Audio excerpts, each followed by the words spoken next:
Rosenheim, Bavaria. November 1967. A law office on Königstrasse begins experiencing something its owner, lawyer Sigmund Adam, cannot explain. Fluorescent lights fail repeatedly. Fuses blow with no electrical cause. And the telephone system starts logging calls to the speaking clock, hundreds of them, at a rate physically impossible for any human to dial. Lawyer Adam first called the local utility, Stadtwerk Rosenheim. Engineers installed a dedicated power recorder and found voltage spikes with abrupt surges that matched no known equipment in the building.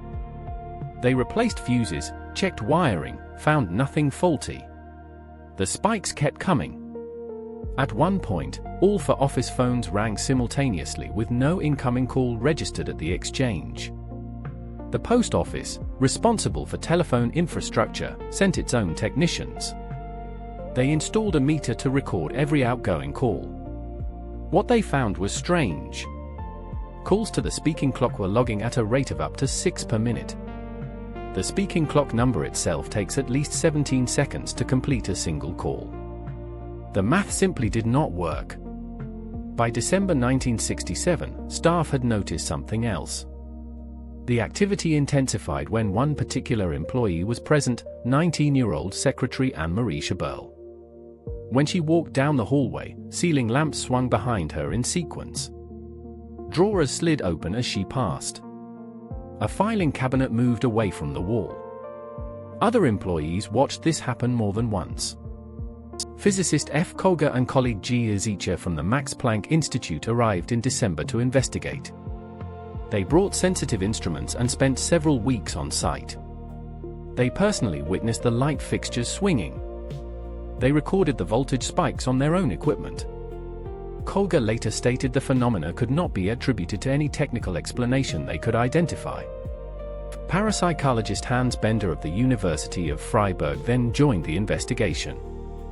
Bender had decades of field research experience. He conducted extensive interviews with Schaberl and observed the office directly. He concluded the phenomena fit the pattern he called recurrent spontaneous psychokinesis, physical disturbances centered on a living person under psychological stress, not a haunting in the traditional sense. A painting on the office wall was filmed rotating on its hook by up to 320 degrees without falling.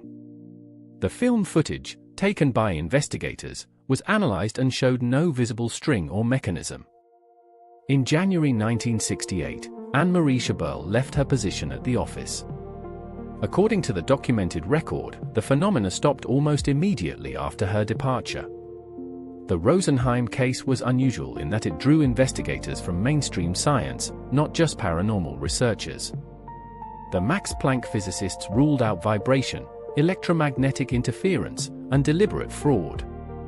A magician hired to look for tricks found none. Schaberl was observed during events and never found manipulating anything. No mechanism was ever identified for the voltage spikes, the swinging lights, or the phone logs. The skeptical explanation centers on Schaberl herself, deliberate hoax, conscious or unconscious. Some researchers suggested she caused the phone logs through unknown means and arranged the physical events. But no one observed her doing any of this.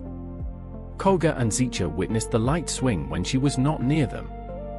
The voltage spikes occurred on isolated equipment that had no connection to her position in the room.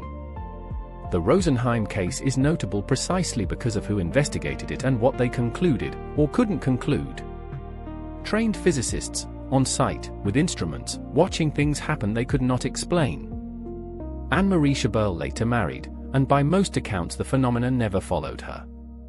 Whatever happened in that office in 1967, it remains one of the better documented unsolved cases in the record.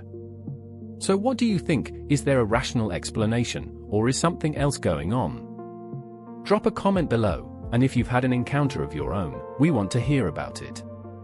Subscribe to WTHistorical for more documented cases from the edge of history.